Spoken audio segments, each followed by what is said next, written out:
Diet వల్ల pimples వచ్చే chances ఉంటాయా, లేకపోతే పిగ్మెంటేషన్ వచ్చే ఛాన్సెస్ ఉంటుందా అని. డెఫినెట్లీ అండి, diet plays a very important role on the skin. మనం ఏదైతే ఫుడ్ ఇంటేక్ తీసుకుంటామో that reflects on your skin జనరల్గా.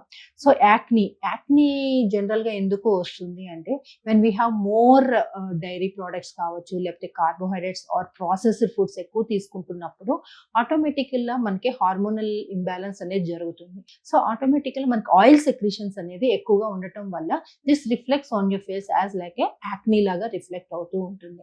సో యాక్నీకి డైట్కి ఈస్ 100% రిలేటెడ్ అండి. So like more of water intake, less processed foods like నార్మల్గా మనకి జంక్ ఫుడ్స్, ఆయిలీ ఫుడ్స్ తగ్గించటము, more of fruits, more of water intake ఎక్కువ తీసుకోవటము, and more of high fibre food తీసుకోవటం వల్ల మనము ఈ యాక్నీని కంట్రోల్ చేయొచ్చు. అండ్ మోర్ ఓవర్ పిగ్మెంటేషన్కి డైట్కి ఏంటి రిలేషన్ అని అంటూ ఉంటారు.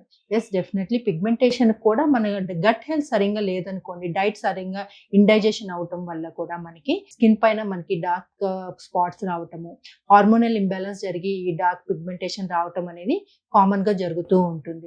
వెయిట్ గెయిన్ అయినప్పుడు బాడీలో మనకి నెక్ చుట్టూ డార్క్నెస్ రావటము ఆర్ బాడీ కలర్ చేంజ్ అవటము, పిగ్మెంటేషన్ ఎక్కువగా రావటము పువర్ డైట్ వల్ల కూడా మనకి అవుతూ ఉంటుంది.